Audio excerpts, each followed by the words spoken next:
नमस्कार, मैं हूं राहुल राजपूत। खबर प्रदेश की शुरुआत बड़ी खबर के साथ। जौनपुर से बड़ी खबर। जौनपुर में हॉरर किलिंग की वारदात, प्रेमिका से मिलने पहुंचे प्रेमी की पिटाई। तो जौनपुर में हॉरर किलिंग का मामला सामने आया है, जहां प्रेमिका से मिलने पहुंचे प्रेमी की पिटाई की गई। परिजनों ने रस्सी से बांधकर युवक को पीटा। अस्पताल में इलाज के दौरान युवक की मौत हुई। युवक के परिजनों ने थाने में तहरीर दी है। पुलिस ने आरोपियों को गिरफ्तार किया है। मुंगरा बादशाहपुर के फत्तू सराय की ये वारदात। तो परिजनों ने रस्सी से बांधकर युवक को पीटा। युवक की मौत हुई है। खबर बरेली से, जहां पुलिस को आरएसएस कार्यकर्ता से मारपीट करना भारी पड़ गया। मामले का एसएसपी ने संज्ञान लिया है। 2 दारोगा समेत 6 सिपाहियों पर गंभीर धाराओं में केस दर्ज किया गया। बीती रात दारोगा के हॉर्न बजाने पर बाइक सवार आरएसएस कार्यकर्ता के साइड न देने पर विवाद हुआ था। इसके बाद बीजेपी और कार्यकर्ता ने पुलिस पर पिटाई का गंभीर आरोप लगाया।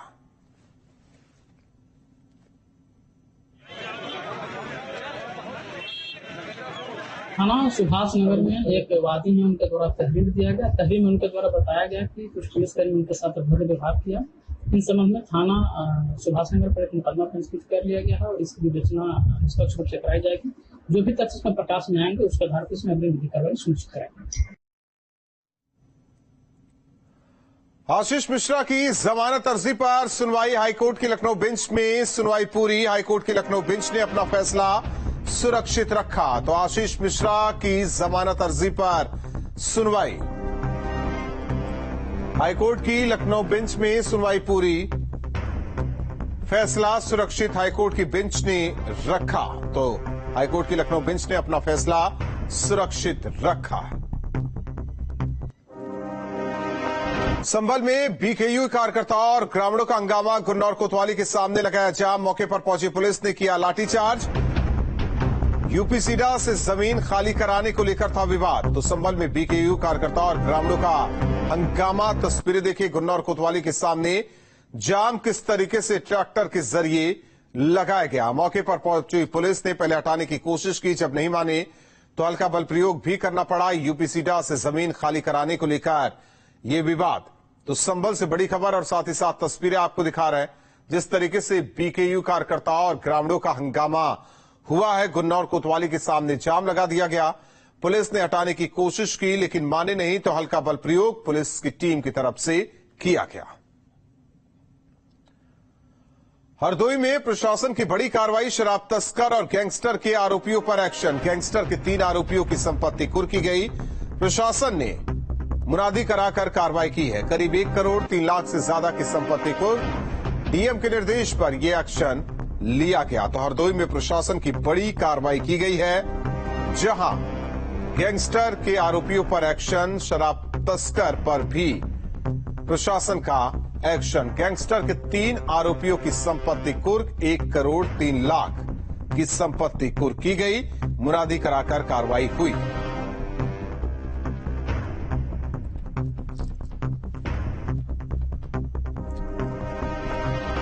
करीब 1 करोड़ 3 लाख की संपत्ति कुर्क की गई। डीएम के निर्देश पर एक्शन लिया गया। हरदोई में प्रशासन की बड़ी कार्रवाई। प्रशासन ने मुनादी कराकर ये कार्रवाई की। ये थाना सांडी का अभियुक्त है कौशल पाल सिंह। इसके द्वारा वर्ष 20 और 2021 में विभिन्न कंपनियों के रैपर्स और बोतलें वगैरह प्रयोग करके नकली शराब बेची जाती थी। इसके संबंध में अभियोग पंजीकृत हुए थे। वह इस वर्ष इसके और इसके साथी विरुद्ध गैंगस्टर एक्ट कायम किया गया था। इसी एक्ट के तहत धारा 14(1) के तहत इसकी अवैध अर्जित हुई संपत्ति पाई गई, जो कि हुसेपुर सांडी में है। एक 2 मंजिला मकान है, उसमें दुकान भी है और एक स्विफ्ट डिजायर कार है, जो कि इसके द्वारा अपने अवैध कृत्यों से अर्जित की गई थी।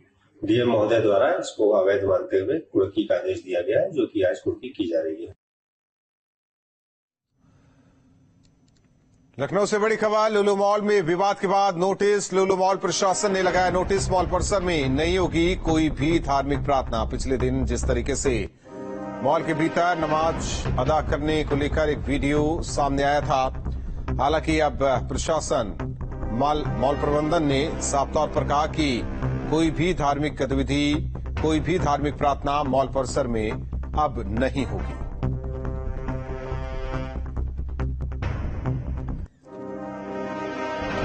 बड़ी खबर ग्रेटर नोएडा से डीजीएम एनटीपीसी के लापता होने की खबर है। एनटीपीसी परिसर में मिली कार के अंदर मोबाइल भी मिला। डीजीएम का अभी तक नहीं लग सका सुराग।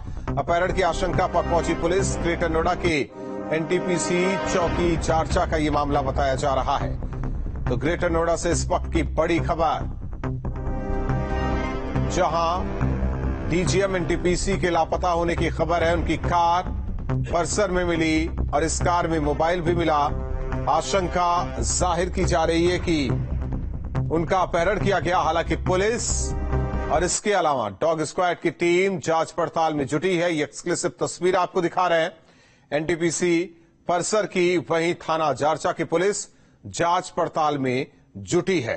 तो ग्रेटर नोएडा से बड़ी खबर आपको इस वक्त की बता रहे, साथ ही साथ तस्वीर डीजीएम एनटीपीसी के लापता होने की खबर। इसके बाद पुलिस प्रशासन लगातार जांच पड़ताल में जुटा है, क्योंकि एनटीपीसी परिसर में ही कार मिली और कार के अंदर मोबाइल भी बरामद हुआ है। कहा जा रहा है कि डीजीएम का अपहरण भी हो सकता है और ऐसे में पुलिस हर एक एंगल से जांच पड़ताल में जुटी है। तरुण भड़ाना हमारे साथ जुड़े हुए हैं। सहयोगी तरुण, पूरी खबर बताइए। जी बिल्कुल, ग्रेटर नोएडा एनटीपीसी परिसर दादरी के अंदर ही से डीजीएम, जो एनटीपीसी के डीजीएम हैं, उनका संदिग्ध परिस्थितियों में लापता होना पाया गया है, जिसमें उनकी गाड़ी भी वहां मिली है। उनका गाड़ी के अंदर मोबाइल मिला है और लगातार जो पुलिस है मौके पर है, जांच पड़ताल में जुटती नजर आ रही है। हालांकि जो पुलिस है आसपास सीसीटीवी भी खंगाल रही है, लेकिन डीजीएम का जो एनटीपीसी परिसर के अंदर से ही लापता हो जाना, क्योंकि कहीं ना कहीं एक संदिग्ध घेरे में खड़ा करता है, क्योंकि डीजीएम है और एनटीपीसी परिसर जो एक विद्युत विभाग बड़ी कंपनी है, तो कहीं ना कहीं देखा जा सकता है जो पुलिस विभाग में उसमें हड़कंप मच गया है और अभी तक स्पष्ट नहीं हो पाया है कि आखिर मामला क्या है। वहां लगे हुए सीसीटीवी कैमरों को पुलिस खंगाल रही है और पूरी तरह जांच पड़ताल में जुटती नजर आ रही है। जी धन्यवाद इस जानकारी के लिए तरुण भड़ाना। तो जिस तरीके से डीजीएम एनटीपीसी लापता हुए, हालांकि हर एक एंगल से पुलिस मामले की जांच पड़ताल में जुटी है। शामली के कैराना में गैंगस्टर मामले में वांछित अपराधी ने आत्मसमर्पण किया है। तस्वीरें आपको दिखाते हैं। बदमाश पर गैंगस्टर, चोरी और धोखाधड़ी के केस दर्ज है। पुलिस काफी समय से अपराधी की तलाश कर रही थी, मगर बदमाश अपने भाइयों के कंधों का सहारा लेकर लंगड़ाते हुए थाने पहुंचा। अपराध न करने की इसने कसम खाई। फिलहाल पुलिस ने अपराधी को गिरफ्तार कर जेल भेजा है। देखिए, थाना क्षेत्र कैराना में एक चोरी और धोखाधड़ी संबंधित मुकदमे को लेकर 2021 में एक गैंगस्टर का अभियोग पंजीकृत हुआ था, जिसमें आरिफ पुत्र किताबू निवासी थाना कैराना ये वांछित चल रहा था। वांछितों और वॉलंटियर की गिरफ्तारी के संबंध में जो अभियान चलाया जा रहा है, उसी के क्रम में जो है थाना कैराना में आत्मसमर्पण किया है और आवश्यक विधिक कार्रवाई की जाए। बड़ी खबर बरेली से पुलिस का मानवीय चेहरा सामने आया। चोरी के आरोप में युवक को बेरहमी से पीटा। बड़ी खबर आपको इस वक्त की बता रहे, बरेली से पुलिस का अमानवीय चेहरा सामने आया, जहां एक युवक को बेरहमी से पीटा गया। चोरी के आरोप में इस युवक को किस तरीके से पीटा जा रहा है, ये तस्वीर देखिए। पेट्रोल पंप से चोरी के आरोपी की पिटाई सोशल मीडिया पर वायरल हो रहा है ये वीडियो। एसपी ग्रामीण राजकुमार अग्रवाल ने जांच के आदेश दिए। तो पुलिस का मानवीय चेहरा बरेली की ये तस्वीर बताई जा रही है। चोरी के आरोप में युवक को किस तरीके से पुलिसकर्मी पीटता नजर आ रहा है, ये तस्वीर देखिए। हालांकि जांच के आदेश एसपी ग्रामीण की तरफ से दिया गया है। तो पेट्रोल पंप पर चोरी की बात सामने आई, इसके बाद युवक को किस तरीके से पुलिसकर्मी पीट रहा है, ये तस्वीर देखिए। वीडियो वायरल हो रहा है।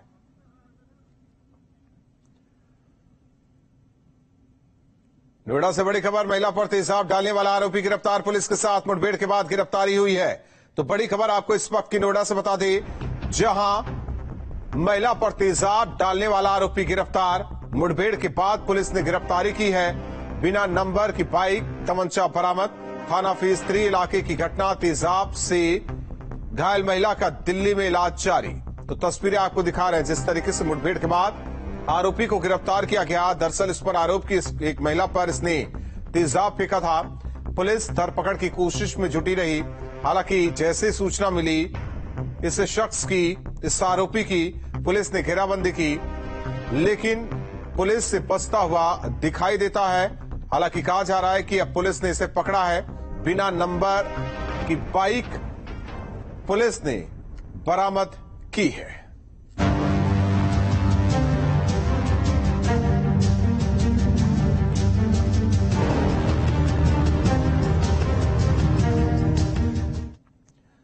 2022 विधानसभा चुनाव में हुए एसपी गठबंधन में अब दरार पड़ती नजर आ रही। विधानसभा चुनाव में गठबंधन को मिली हार के बाद दोनों दलों के अध्यक्षों के बीच बयानों के जरिए तल्खियां साफ देखी गई हैं, लेकिन अब ये नाराजगी सामने आ गई है। एसबी-एसपी के अध्यक्ष ओम प्रकाश राजभर ने राष्ट्रपति चुनाव में बीजेपी को समर्थन देने का ऐलान कर दिया है। ऐसे में अब सवाल यह है कि क्या समाजवादी गाड़ी की सवारी नहीं करेंगे राजभर।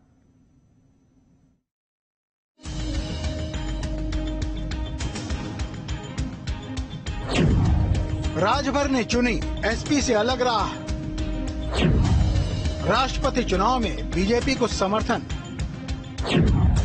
कब तक उपेक्षित रहेंगे राजभर?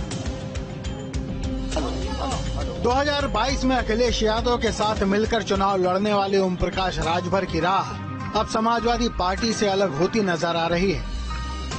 सुहेलदेव भारतीय समाज पार्टी के अध्यक्ष ओम प्रकाश राजभर ने राष्ट्रपति चुनाव में बीजेपी को अपनी पार्टी का समर्थन देने का ऐलान किया है। राजभर ने कहा कि उनकी पार्टी के 6 विधायक राष्ट्रपति चुनाव में द्रौपदी मुर्मू को वोट करेंगे। पार्टी विधायकों की राय में सभी लोगों ने एक स्वर से ये बात कहा कि आप द्रौपदी मुर्मू जी का समर्थन करिए। तो आज हमारी पार्टी, हम जो 6 विधायक हैं, हम सब लोग आने वाले 18 तारीख को द्रौपदी मुर्मू जी को वोट देने का काम करेंगे। राजभर ने खुलासा किया कि सीएम योगी आदित्यनाथ ने उन्हें 8 जुलाई को डिनर पार्टी में बुलाया और राष्ट्रपति चुनाव में बीजेपी को समर्थन देने की मांग की। उत्तर प्रदेश के मुख्यमंत्री माननीय योगी आदित्यनाथ जी ने हमको बुलाया और 8 तारीख को मैं डिनर पार्टी में गया और वहां माननीय मुख्यमंत्री जी और द्रौपदी मुर्मू जी और तमाम साथियों की तरफ से ये मेरे सामने बात रखी गई। राजभर ने ये भी बताया कि लखनऊ दौरे के दौरान एनडीए के राष्ट्रपति उम्मीदवार द्रौपदी मुर्मू ने भी उनसे समर्थन मांगा और ये भी कहा कि गृह मंत्री अमित शाह ने मुझसे दिल्ली में मुलाकात की थी। तो मैं चला गया दिल्ली और दिल्ली जाने के बाद माननीय अमित शाह जी से मिला। उन्होंने भी वही बात कहा जो हमारे मुख्यमंत्री माननीय योगी आदित्यनाथ जी ने कहा। जो बात द्रौपदी मुर्मू जी ने कहा उसी बात को माननीय अमित शाह जी ने भी कहा। विधानसभा चुनाव में एसपी गठबंधन की हार के बाद से ही अखिलेश यादव की इंडोर पॉलिटिक्स की चर्चा होने लगी थी।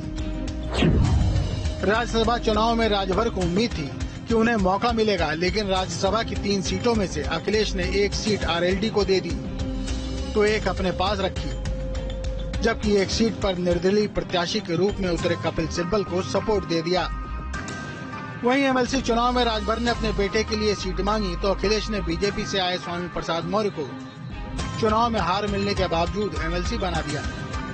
एसपी गठबंधन में अपनी उपेक्षा झेल रहे राजभर इंतजार कर रहे थे कि अखिलेश राष्ट्रपति चुनाव में उनकी पार्टी का समर्थन मांगेंगे, लेकिन अखिलेश को शायद उनके वोट की जरूरत नहीं है। हालांकि राजभर ये भी कह रहे हैं कि वो अब भी गठबंधन के साथ हैं। राज्यसभा, एमएलसी और अब राष्ट्रपति चुनाव में राजभर की पार्टी की अनदेखी से ये बात तो साफ है कि एसपी गठबंधन में सब कुछ ठीक नहीं है। Team news state. एसपी नेता उदयवीर सिंह का राजभर पर तंज। न्यूज स्टेट पर बोले एसपी नेता उदयवीर, राजभर की समाजवादी पार्टी पर हालांकि लगाया आरोप को उन्होंने बेबुनियाद बताया। उन्होंने कहा कि 2 नाव की सवारी ना करे राजभर। तो एसपी नेता उदयवीर सिंह का राजभर पर तंज। न्यूज स्टेट पर बोले एसपी नेता उदयवीर सिंह। उन्होंने कहा कि राजभर 2 नाव की सवारी ना करे। राजभर की समाजवादी पार्टी पर लगाया आरोप बेबुनियाद। उदयवीर सिंह ने कहा वहीं 2 नाव की सवारी ना करने की सलाह राजभर को देती नजर आए उदयवीर सिंह। ओम प्रकाश राजभर ने आज इस बात का ऐलान कर दिया कि वो राष्ट्रपति चुनाव में एनडीए के उम्मीदवार के साथ जाएंगे। वहीं समाजवादी पार्टी पे बहुत सारे सवाल उन्होंने खड़े किए। उन्होंने कहा कि अखिलेश यादव के जो करीबी नेता हैं वो अखिलेश यादव को बाहर नहीं निकलते, खास करके उन्होंने विद्यावीर जी का नाम लिया है। ओम प्रकाश राजभर ने बहुत महत्वपूर्ण बात कही। उन्होंने कहा कि अखिलेश यादव के जो करीबी नेता हैं, जो उनके साथ काम करते, वो उन्हें बाहर नहीं निकलने देते। शायद यही वजह है कि आजमगढ़ चुनाव में और इससे पहले जो भी चुनाव हुए उसमें बड़ी सफलता नहीं मिल पाई। ओम प्रकाश जी को अपनी पार्टी की चिंता करनी चाहिए और समाजवादी पार्टी के राष्ट्रीय अध्यक्ष को अगर कोई सुझाव देना है तो उनसे मिलकर देना चाहिए। जो अकेले में दी जाती है वो सलाह होती है, और जो समाजवादी पार्टी के लोगों को बताने की जगह प्रेस, मीडिया और पब्लिक मीटिंग में भाषण देके कहा जाता है, वो दुष्प्रचार होता है। पार्टी के बारे में नेता की छवि खराब करने का प्रयास होता है। ऐसा वो लोग क्यों कर रहे हैं ये वो बताएंगे। जहां तक सवाल चुनावी सफलता असफलता का, तो उसका आकलन बैठ के किया जाता है, वो करना चाहिए।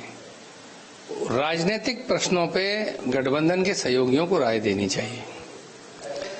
यही ओम प्रकाश राजभर जी कहते थे कि अखिलेश यादव जी की बराबर सम्मान उन्हें आज तक किसी ने नहीं दिया। कहते थे, कई बार आपको मिल जाएगा पुराने उनके भाषण, कि भारतीय जनता पार्टी वाले तो मेरे साथ मीटिंग करने के लिए अपने जिलाध्यक्ष को भेजते थे, अखिलेश जी खुद लेके जाते थे। यही ओम प्रकाश राजभर जी कहते थे कि अखिलेश यादव जी से मजबूत मेहनत करने वाला नेता नहीं है। 24 घंटे गाजीपुर से लेकर लखनऊ तक दिन और रात चलने वाला ऐसा कोई देश में नेता नहीं जो ऐसे चला हो। तो अब उनकी बोली, भाषा, व्यवहार 1-2 महीने में ही कैसे इतना बदल गया, इसके बारे में वो जवाब देंगे, उन्हें देना चाहिए। लखनऊ से वीडियो समित सिंह के साथ निखिल शर्मा, न्यूज स्टेट उत्तर प्रदेश। बड़ी खबर लखनऊ से। ओम प्रकाश राजभर पर ब्रजेश पाठक का बयान। ओपी राजभर के फैसले का स्वागत। सत्ता प्राप्ति के लिए गठबंधन था। ओपी राजभर समाज के बड़े नेता हैं।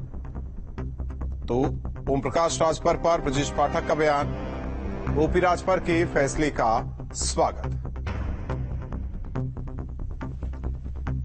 मैं ओम प्रकाश राजभर जी के फैसले का स्वागत करता हूं। भारतीय जनता पार्टी की तरफ से स्वागत करता हूं, उनका आभार प्रकट करता हूं। ये केवल सत्ता प्राप्ति के लिए कुछ क्षण के लिए गठबंधन था, इसलिए लाभ साबित हुआ। ओम प्रकाश राजभर जी समाज के बड़े नेता हैं और काफी संघर्षशील हैं। उनका मैं इस बहुत ही स्वागत योग्य कदम के लिए उनका अभिनंदन करता हूं। एनडीए में स्वागत। वहीं डिप्टी सीएम केशव मौर्य का अखिलेश पर निशाना। यशवंत सिन्हा को समर्थन देने पर साधा निशाना। ट्विटर पर पेपर की कटिंग डालकर बोला हमला। यशवंत सिन्हा ने मुलायम सिंह को बताया था आईएसआई का एजेंट। केशव मौर्य ने पूछा, मुलायम सिंह पर दिए बयान पर क्या कहेंगे अखिलेश? विपक्ष के राष्ट्रपति पद के उम्मीदवार हैं यशवंत सिन्हा। तो यही वो पेपर की कटिंग और साथ ही साथ ट्वीट किया है उन्होंने। विपक्ष के राष्ट्रपति पद के उम्मीदवार यशवंत सिन्हा को लेकर यूपी के डिप्टी सीएम केशव प्रसाद मौर्य ने अखिलेश यादव पर हमला बोला। ट्विटर पर पेपर की कटिंग पोस्ट कर उन्होंने अखिलेश पर हमला बोला। इस पेपर कटिंग में यशवंत सिन्हा के उस बयान को बताया गया जिसमें उन्होंने मुलायम सिंह यादव को आईएसआई का एजेंट बताया था। केशव प्रसाद मौर्य ने इस कटिंग को पोस्ट कर पूछा कि यशवंत सिन्हा के इस बयान पर अखिलेश यादव क्या कहेंगे।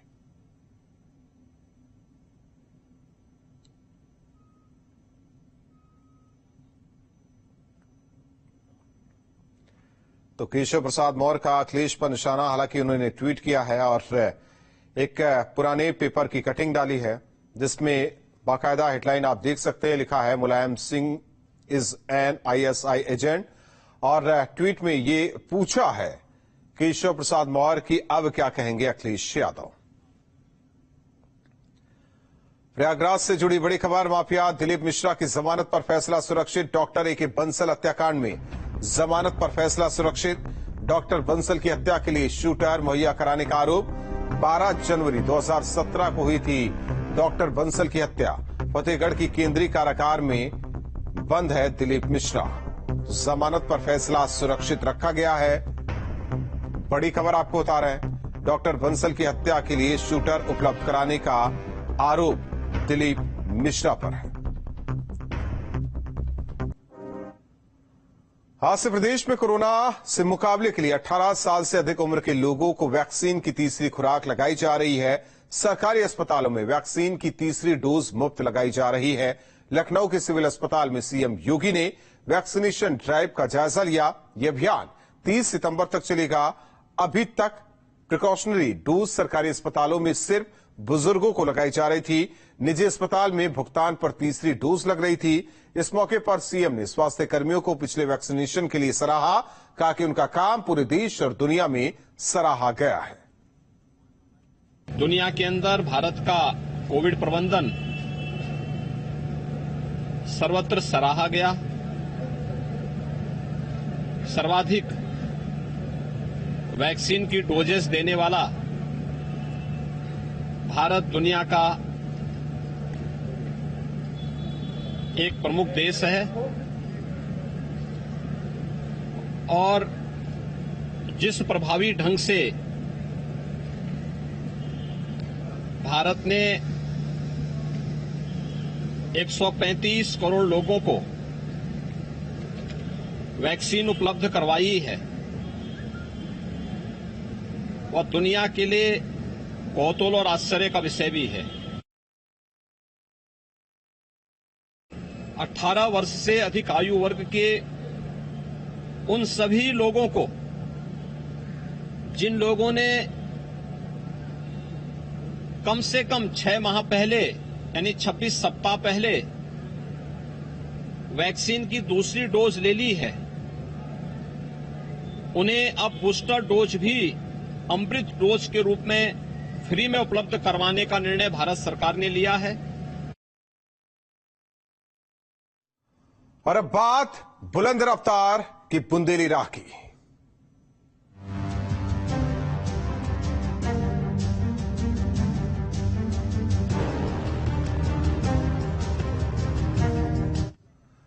बढ़ते आगे, पीएम मोदी कल जालौन में बुंदेलखंड एक्सप्रेसवे का उद्घाटन करेंगे। जालौन से एक्सप्रेसवे के उद्घाटन की तैयारियों का जायजा लिया संवाददाता अविनाश सिंह ने। उत्तर प्रदेश को कल एक और एक्सप्रेसवे की सौगात मिलने जा रही है। बुंदेलखंड एक्सप्रेसवे का काम कंप्लीट हो चुका है और कल प्रधानमंत्री नरेंद्र मोदी के हाथों इस एक्सप्रेसवे का उद्घाटन किया जाएगा।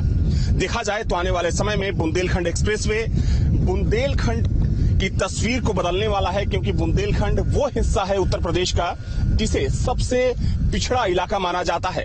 लेकिन माना जा रहा है कि इस एक्सप्रेसवे के निर्माण के बाद जो विकास की गति होगी बुंदेलखंड की, वो विकास की गति दोगुनी हो जाएगी। अगर इस एक्सप्रेसवे की बात करें तो इस एक्सप्रेसवे में 13 स्थानों पर इंटरचेंज की सुविधा है, 6 टोल प्लाजा हैं, 14 बड़े पुल का निर्माण किया गया है, 293 छोटे पुल हैं, तकरीबन 19 फ्लाईओवर हैं और 224 अंडरपास का निर्माण किया गया है। ये एक्सप्रेसवे चित्रकूट से शुरू होता है और इटावा तक जाता है। तकरीबन 296 किलोमीटर लंबा ये एक्सप्रेसवे है और देखा जाए तो चूंकि 4 लेन का ये एक्सप्रेसवे है जिसका उद्घाटन कल प्रधानमंत्री नरेंद्र मोदी करेंगे और इस मौके पर योगी आदित्यनाथ भी मौजूद रहेंगे। आप कार्यक्रम स्थल की तस्वीर देख सकते हैं। चूंकि जालौन का ये कैथरी गांव है जहां पर एक सभा का भी आयोजन किया गया है। इस एक्सप्रेसवे का उद्घाटन प्रधानमंत्री मोदी इसी सभा से करेंगे और यहां पर जो एक बड़ी जनसभा का आयोजन किया गया है उस जनसभा को भी प्रधानमंत्री मोदी संबोधित करेंगे। देखा जाए तो पीएम मोदी और सीएम योगी के अलावा राज्य सरकार के कई बड़े मंत्री रहेंगे। वीडियो जर्नलिस्ट बकराना के साथ अविनाश सिंह, न्यूज स्टेट, जालौन। तो अब इंतजार किया जा रहा है पीएम मोदी का, क्योंकि कल पीएम मोदी पहुंचेंगे और प्रदेशवासियों को बड़ी सौगात देंगे। 16 जुलाई को पीएम मोदी चित्रकूट से इटावा तक बने इस बुंदेलखंड एक्सप्रेसवे का लोकार्पण करेंगे। प्रधानमंत्री के आगमन को लेकर तैयारियां अंतिम दौर में। कैथरी में जनसभा के लिए मंच तैयार है, साथ ही जनता के लिए पांडाल लगाए जा रहे हैं जिससे जनता को बैठने में कोई भी असुविधा न हो। लंबे अरसे से विकास के लिए तरस रहे बुंदेलखंड की अब तस्वीर बदलने वाली है। देश के प्रधानमंत्री 16 जुलाई यानी कल जालौन आकर बुंदेलखंड एक्सप्रेसवे का उद्घाटन करेंगे, जिसके बाद बुंदेलखंड भी देश की तमाम हिस्सों की तरह फर्राटा भरता दिखाई देगा। दिल्ली से बुंदेलखंड की दूरी 7 से 8 घंटे में तय की जा सकेगी और इस एक्सप्रेसवे की वजह से इलाके में औद्योगिक विकास को भी नए पंख लगेंगे।